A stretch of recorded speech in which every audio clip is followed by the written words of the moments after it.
I expect you to give the utmost respect to our wonderful speaker and her presentation. So we are honored to have Heidi Berger, the president of the Foundation for Genocide Education, to speak to the students of Royal West Academy and to other EMSB schools today to commemorate Yom HaShoah. This day is observed as a commemoration for the many, many people that were murdered in the Holocaust by the Nazi Germany and its collaborators, especially the 6 million Jews. Now I would like to ask Sec 4 student Charlie Ellman to say a few words.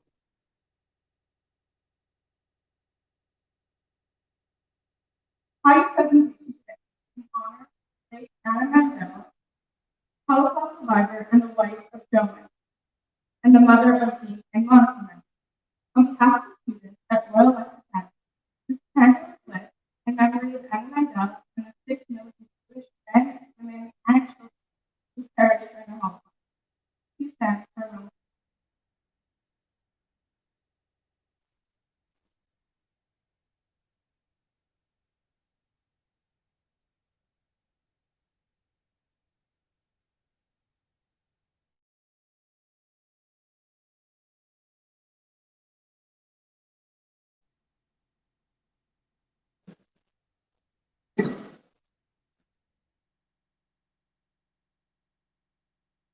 Thank you for inviting me to speak on this very important day, Yom HaShoah. I'm a film producer and former teacher at Concordia University.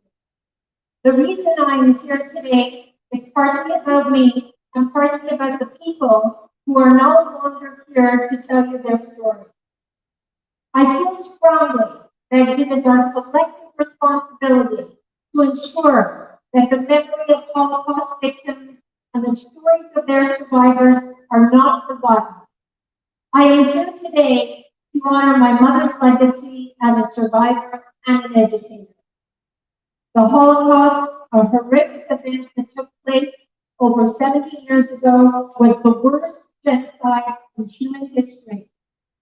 Most of the survivors who were young when it happened have now passed away. What they did not leave behind are the stories of their experiences, of what they lived through, what they witnessed, and how they survived. My mom, Anne Kazimierski, was one of those survivors. She was an amazing and strong woman, and like many others, has passed away. She died in 2006 from cancer when she was 84 years old. It's hard for me to believe that she's gone.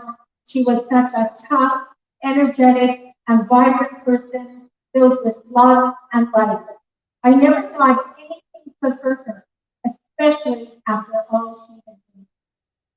So I am here because of her, to tell you her story. I'm also here on behalf of those who are no longer here to share their experiences. My mom was 17 years old, around her age, when the Nazis invaded her hometown. For the next 4 years, she witnessed so many cruel and violent acts: the brutal rape and murder of her best friend Sarah, the death of her neighbors and family, and the machine gunning of her mother in front of her very own eyes. And while the world burned and died around her, she survived, running and hiding in cellars, forests, and barns. So again, why am I here? To tell you a true story that happened a long time ago. Why does it matter? And why should you even care? It happened so long ago. If something happened a long time ago, should we still care about it? Should we just forget about bad things that happened and stay quiet? I say no, because it's a story of genocide, and genocide still happens in various parts of the world, such as Syria, Iraq, and even China. It all starts with fear, hate, and ignorance. So it's important that you learn about genocide and the steps that could lead to it throughout my mom's story. Soon you will hear in her own words how her family and friends were brutally terrorized and murdered, her once vibrant community destroyed, and the end of the world as she knew it. I was born on January 7th, 1922. in Poland, in Vladimir Wolinsk, which is called in Jewish Ludmir. In the city I was born, we had a very primitive life. We had no indoor plumbing, no hardwood floors, no water, no tap water, and no toilets. The toilets were outside. And although it was a primitive life, we didn't know any better. And we felt great. We were very happy. It was a happy family. My parents were exceptionally loving people. My father was a very intelligent man. My mother was a simple woman, but a loving one. Thousands of thriving Jewish communities in small villages like my mother. 9.5 million Jews lived in Europe and significantly contributed to their local culture, and many were assimilated into mainstream society. It's important to know that the Jews in Europe were very diverse. They lived in large towns, cities, they were rich, poor, and in between. They were educated and were working class, and there were some that were religious and non-religious. 2/3 of Europe's Jewish population, 6 million men, women, and children were brutally murdered during the Holocaust. And it all started with words, with blame. Anti-Semitism, which means prejudice against or hatred of Jews, was a centuries-long phenomenon that reached its height in Nazi Germany. Jews became scapegoats for all the misfortunes that had befallen Germany after the country was defeated in World War I. And the Nazi regime, led by Adolf Hitler, claimed that every Jewish person had to be exterminated like rats. This is an example of Nazi propaganda which was used to promote hatred and violence towards Jewish people. The Nazis also targeted and murdered millions of other people who they deemed inferior, homosexuals, mentally and physically disabled individuals, political and religious opponents, as well as Slavic, Blacks, Roma, and the Sinti people formerly known as. The Nazis did just not terrorize and murder individuals. They also destroyed unique and vibrant Jewish communities and institutions throughout the continent and tried to permanently eliminate all reminders of Jewish culture and history, some of which dated back before the Middle Ages in Europe. In 1939, Germany and Russia agreed to occupy Poland, splitting it in half. My mother's village of Vladimir Wolinski was in eastern Poland, and Russia occupied it until 1941. Germany, going back on the agreement, moved east into the Russian territory. For my mother, this meant the arrival of the Nazis in her town. Just to warn you, in the next video, my mother will speak about an incident which could be disturbing for some students. I was born on Life was not bad with the Russians. Jewish people were not treated worse or better than before. It was okay until June 1st, 1941. All of a sudden, we woke up about 3 or 4 o'clock in the morning to terrible noise of the bombardment.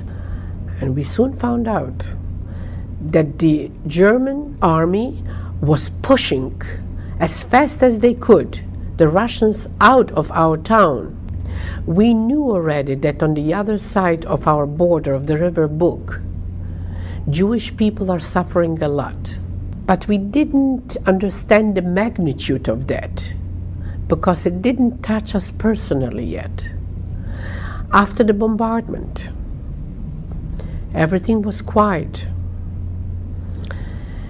And orders were immediately received through people who were riding in open trucks and cars announcing the first thing that you must obey is all Jews have to wear a yellow star on the chest and a yellow star on the back. If you will not wear, and you are a Jew, you are going to be dead. But my father said, I'm not going to run. I didn't do anything wrong. Imagine how naive he was. They're not going to touch us. I'm not a criminal. Then terrible things started.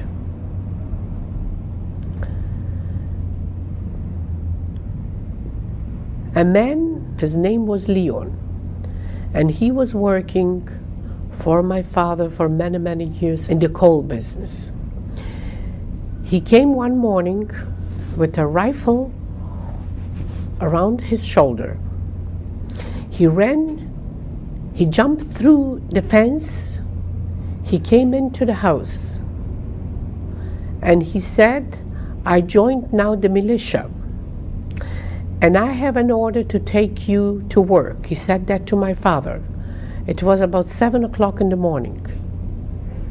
And we already heard the word work meant that you never come back. And my mother pleaded with him, Leon, we were so good to you. Leon, have pity on us. Go away. We'll give you money. We'll give you anything you want. Leave us alone.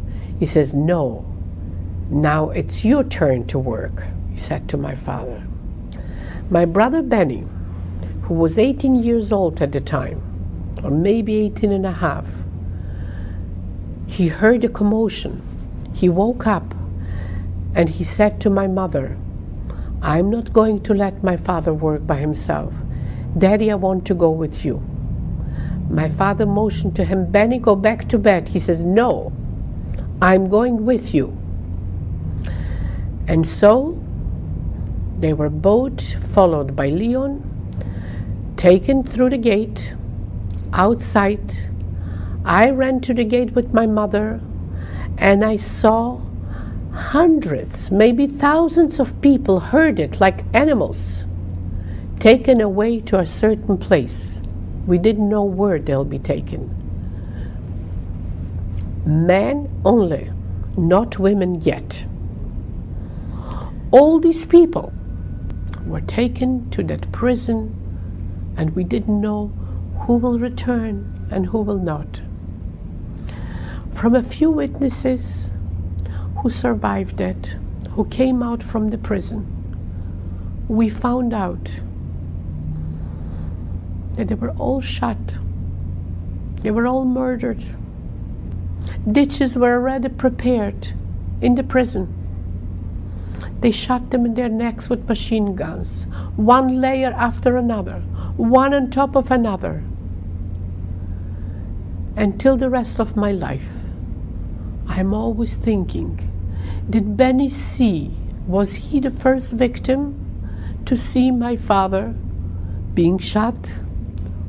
Or did my father see his son being shot first? But of course, that mystery I will never find out. Soon something else terrible happened. I remained alone with my mother, and I lived in this house. And soon I heard screaming. Such terrible screaming, I didn't know where it's coming from. I opened a little bit the curtain, and I saw my next door neighbor, Sarah, my best friend. Her father was a butcher, and she was so beautiful and so lovely, and I was proud to be her friend. And she was being dragged by Nazi soldiers. Many, not one, not two, there must have been 6 or 7, being dragged to the back of the house, to the backyard. And I said, my God, what are they going to do to her? Her parents were kept back as not to see what will soon happen to Sarah. The first one unzipped his pants and held her mouth shut and raped her. The next ones were standing and waiting to do the same thing to her. Sarah was screaming a little bit, but she couldn't scream. The parents were held back, and they were all taking turns. And I started to cry, and my mother said, "Go away from the window because they may see you." And it lasted about 25 or 30 minutes when they were all through and laughing and chuckling like hyenas. We didn't hear Sarah cry anymore. They all left. Her parents ran out and they carried Sarah, and her long hair was hanging down. Next day they buried Sarah. No special funeral. And I just couldn't get over it.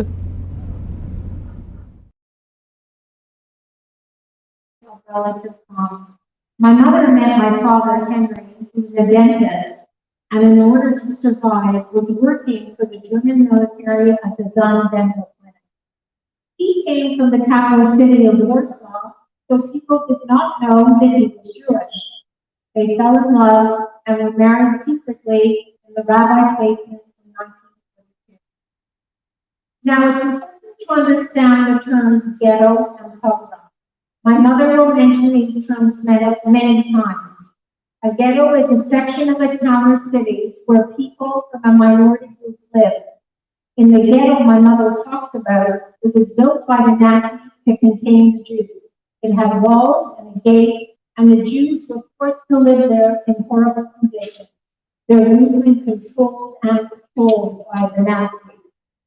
A pogrom is a sudden violent riot that occurred often throughout Europe before and during the war. During these pogroms against the Jews, thousands of men, women, and children were murdered, and their homes, businesses, and synagogues burned to the ground. In 1942, there was an order that all Jews have to go to a ghetto. In 1942, there was an order that all Jews have to go to a ghetto. Because Henry was working for the German sun clinic, he was given an Ausweis.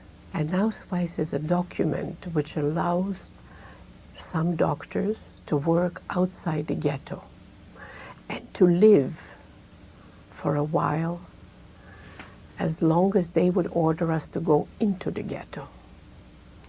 And that Ausweis was very important because we felt sort of chosen, selected to be still free when the other people were already moving into the ghetto. We heard the conditions in the ghetto were terrible.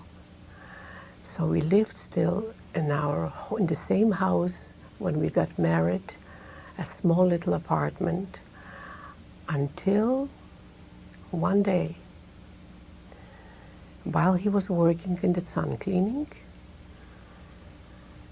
a German man by the name of Han overheard that there's going to be a pogrom in the ghetto, and they're going to try to kill as many Jews as possible.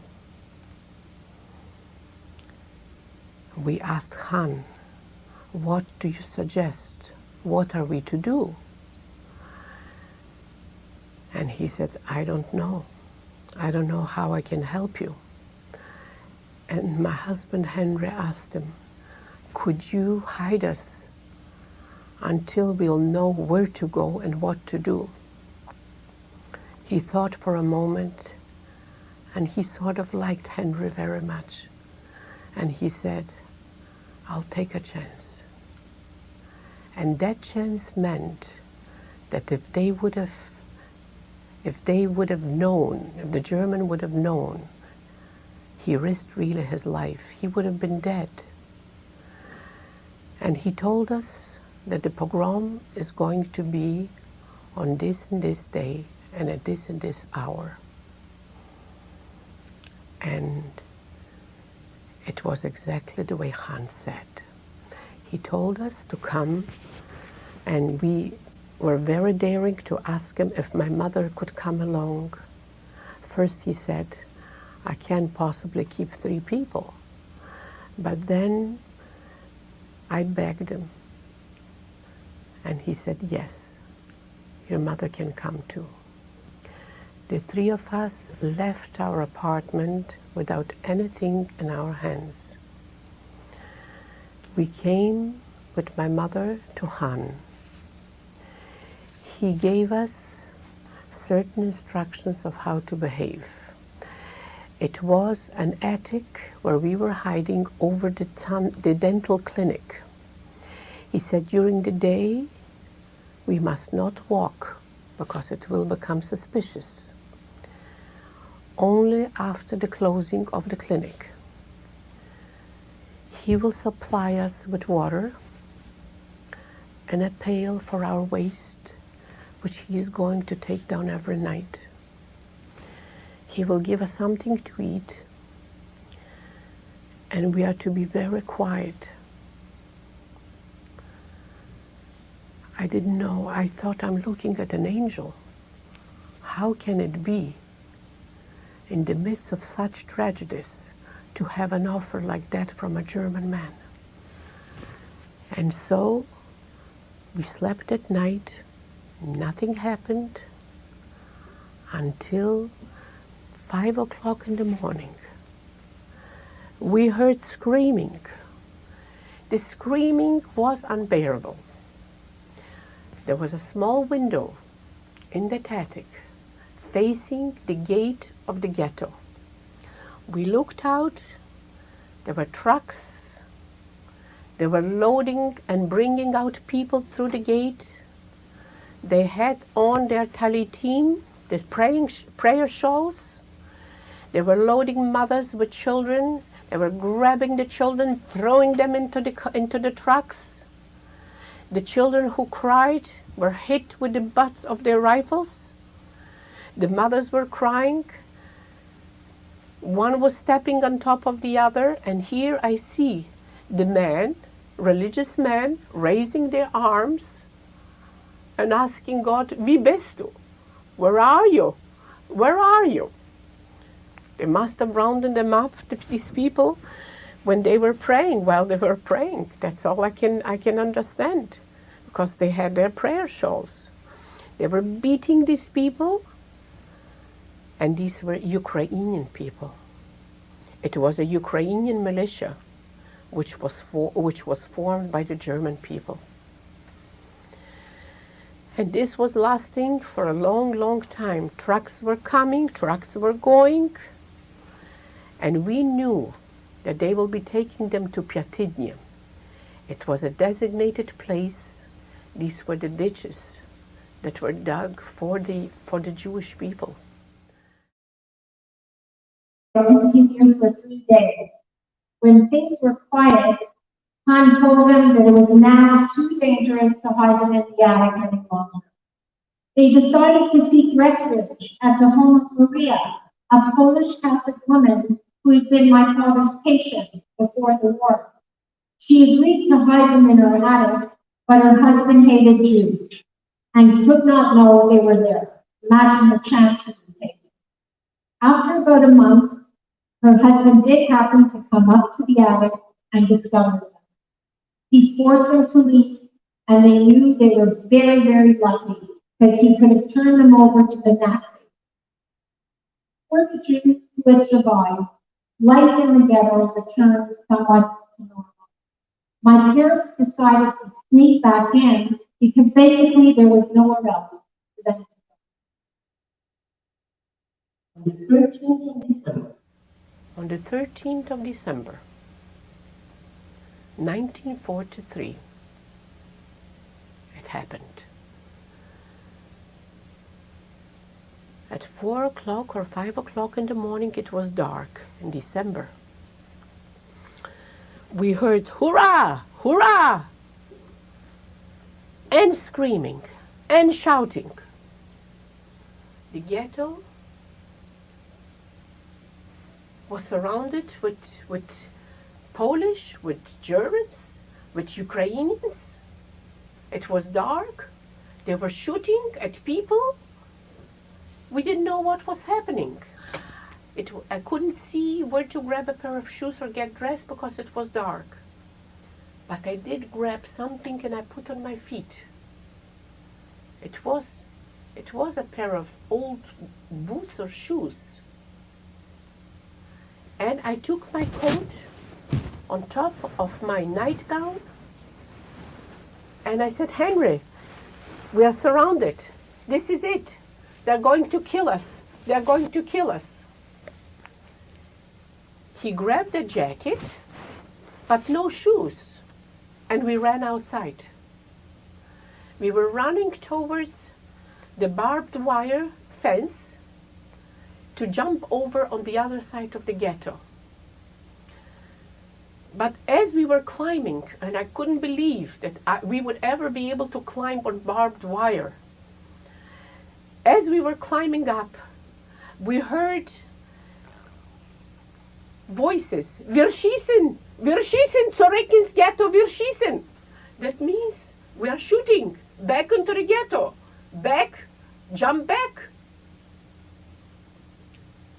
We jumped back, and as I was jumping down, I stepped on people, on guts of warm people. People that were dead. The guts were warm yet.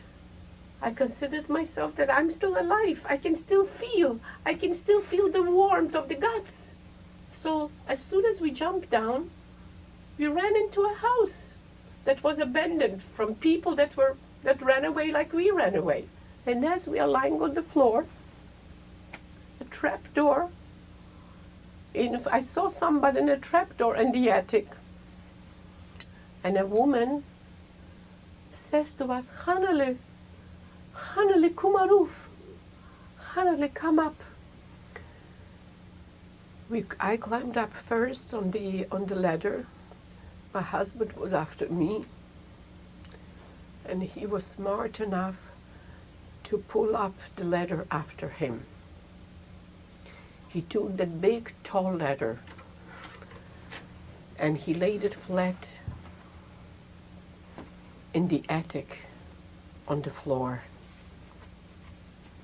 When we came up, there must have been at least 12 people hidden there. I said, Chupa, what is going to be? She says, I don't know, my kind.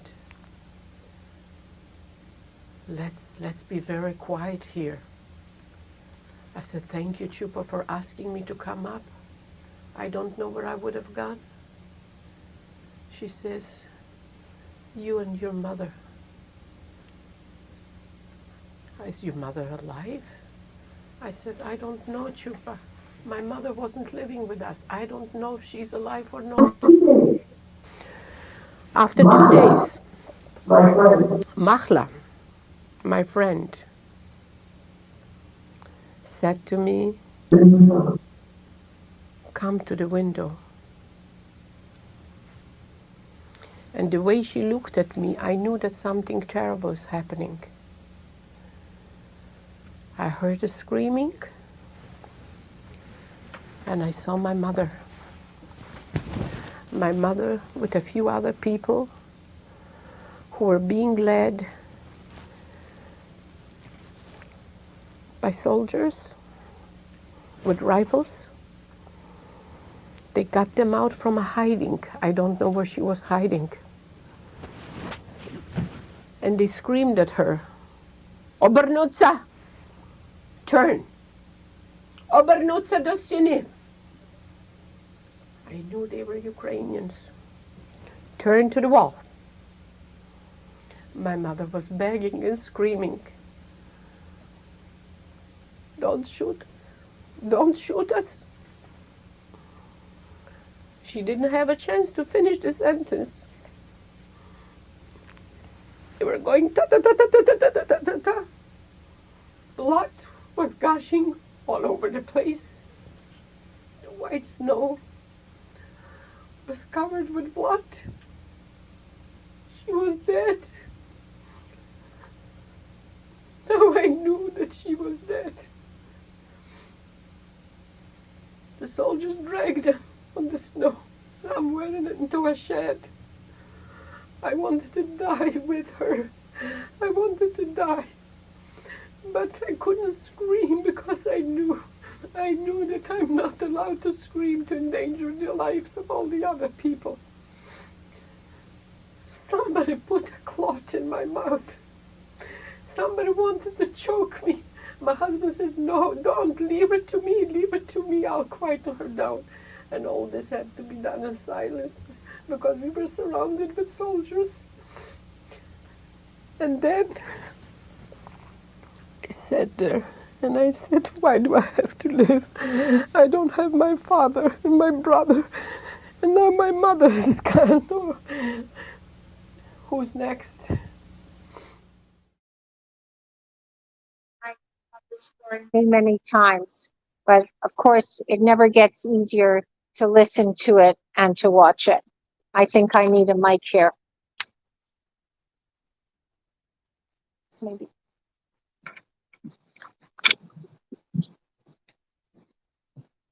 The year was now 1944, and the Germans were really starting to weaken, and the Nazis were losing a war on two fronts. The British, American, and Canadian forces were advancing from the west, and the Russians from the east. My parents hoped that it was just a matter of time until they were free. Could you all hear me? Okay. The war ended in 1945, and my parents, after hiding amongst the Polish partisans who were fighting the Nazis and walking east towards the Russian front, ended up in a small town near Krakow that had already been liberated by the Russians.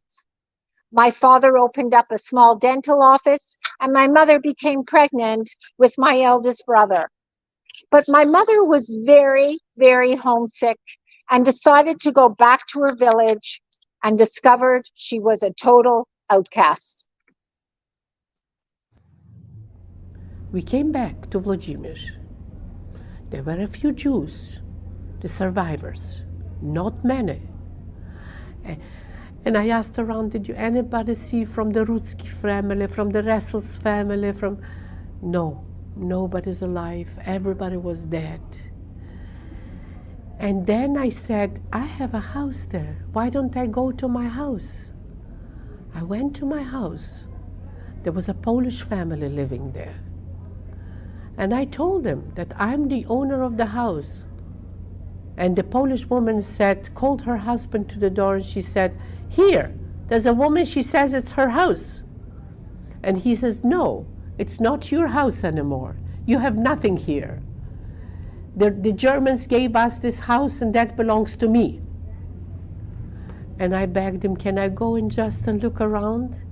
He stood in the doorway with his shoulders spread out. He says, no, you can't come. That's it. My parents began rebuilding their lives, but they soon realized that the end of Nazi rule did not mean the end of anti-Semitism.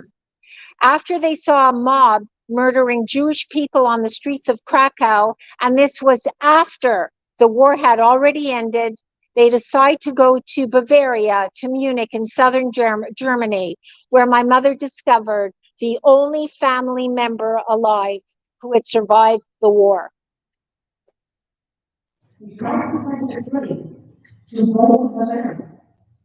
We tried to catch a train to go to Bavaria. And we had a little carriage with us for the child. But the Germans wouldn't let us on with the carriage. And I almost lost my baby. My husband was still not in the train, and they wouldn't let us in. And a German woman recognized that we are Jews, and she says, Verfluchte Juden, even after the war was over, Berlin was in ashes and in fire. These are Jews, these are Jews. Get them out of the train, these are Jews. And the war was over, imagine. So another woman came over to her and she hit her on the face. And she says, leave them alone. Let them stay here with the child. So I took my little boy and my husband and I sat down in the corner near the toilet. And I sat there in the train on the floor and waited until the train would leave. And we arrived to Munich. We received our permit to come to Canada in 1948 when I saw the sign in Halifax, "Welcome to Canada." That was the best moment of our lives. And so, when we came to Canada, we settled down in Montreal for 6 months. And later, we moved to Saint-Agathe, and I gave birth to my little girl, Heidi. And this is my family, and this is a story. It's a tragic story. It's filled with pain. It's filled with suffering, survival, determination, but we made it.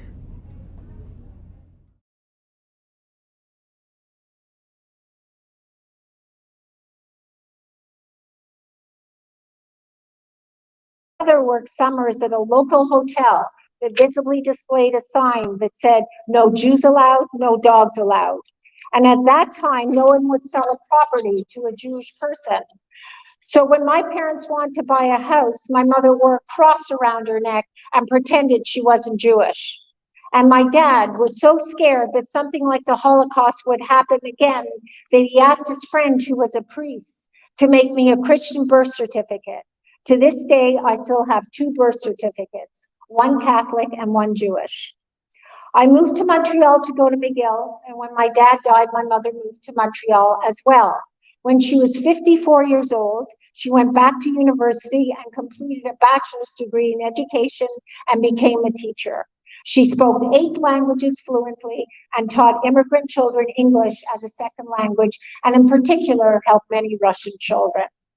Throughout her life, my mother never stopped honoring the memory of those who were murdered in the Holocaust. She did this by educating others about the need to take action, to stand up to bullying, racism, and discrimination, and to make sure that genocide and other crimes against humanity are stopped. I'd like to quickly explain this picture.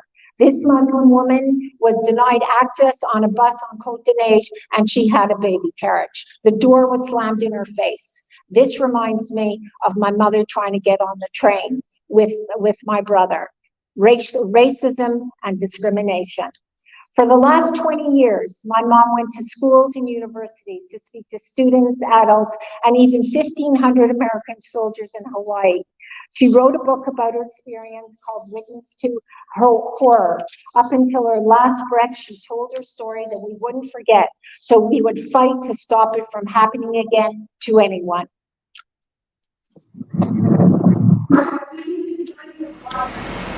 My experiences during the war taught me that freedom must never be taken for granted. The freedom to breathe fresh air, to have enough food to eat, to sleep in your own bed. I believe that now, more than ever, we need to keep the memory of the Holocaust alive, to make sure that it is not forgotten. No amount of sympathy or understanding will ever make up for the indignity and suffering that I and thousands of people have been through and will never be able to forget. Some of us, by miracle, were lucky to survive, but all of us are left with pain, tears, nightmares, and broken hearts. The damage is beyond repair. The past history of the Jewish people must never be forgotten.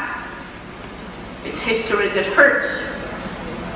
The outside world watched, listened, and chose to remain silent. Remember that you, the next generation, must never let it happen again. Thank you.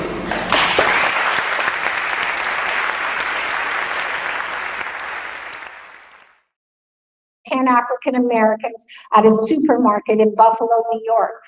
In Joliette, Quebec, hospital staff taunted an Indigenous woman as she died. I'm sorry, but we have to end this presentation early. We can continue. In Quebec City, 6 people praying in a mosque were brutally gunned down and 19 others were injured. North American Jews make up less than 2% of the population, but remain the most targeted, comprising over 50% of all religious hate crimes, both in Canada and the US. This has become even worse with the disturbing prevalence of anti-Semitism in current mainstream politics. In Pittsburgh, 8 people praying in a synagogue were murdered, and 11 more were injured by a neo-Nazi. Unfortunately, one of the victims was a Holocaust survivor. These ruthless hate crimes were motivated by racist and anti-Semitic content spread on social media. Recently, celebrity rapper and fashion designer Kanye West has been widely spreading anti-Jewish hate speech that has provoked acts of anti-Semitism worldwide. This photo shows protesters on a freeway overpass in LA giving Nazi salutes with banners referencing Kanye West's anti-Semitic comments. Thankfully, he is now facing backlash for his hateful behavior due to public outrage. After a lot of pressure, Facebook has banned posts which deny or distort the Holocaust. While these are good first steps, much more is noted. In February 2021, a young man your age from Quebec posted a video on TikTok saying he wants to adopt a Jew, has made a comfortable place for them to sleep in. Then he shows a blanket and a pillow in an oven, mocking the Jews who were brutally murdered and then burnt in the ovens of the death camp. Here's the video.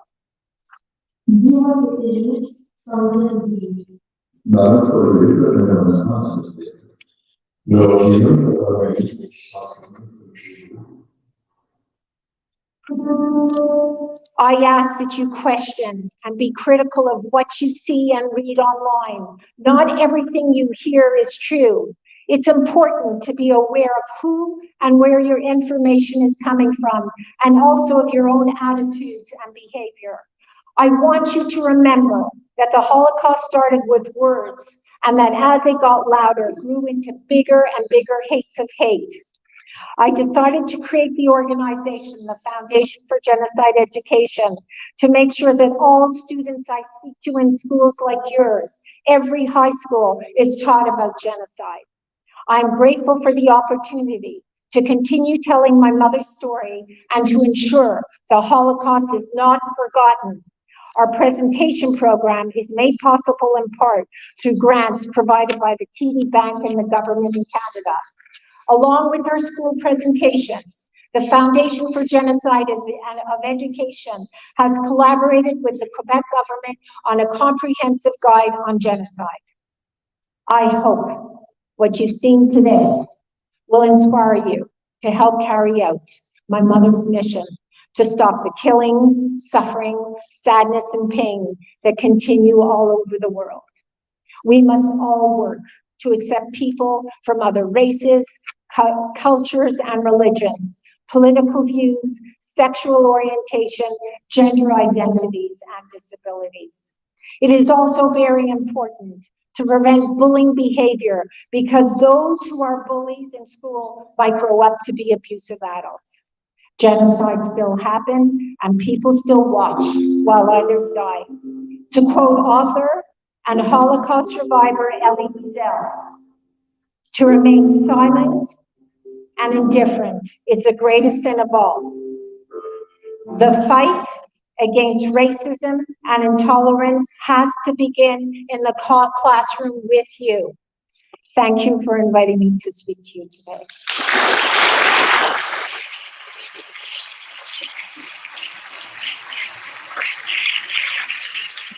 So this one more time, the foundation, and from Heidi for coming in today and sharing such a wonderful presentation with us. At this point, we're going to dismiss you all from here, so please carry on to your period 4 classes. Thank you so much for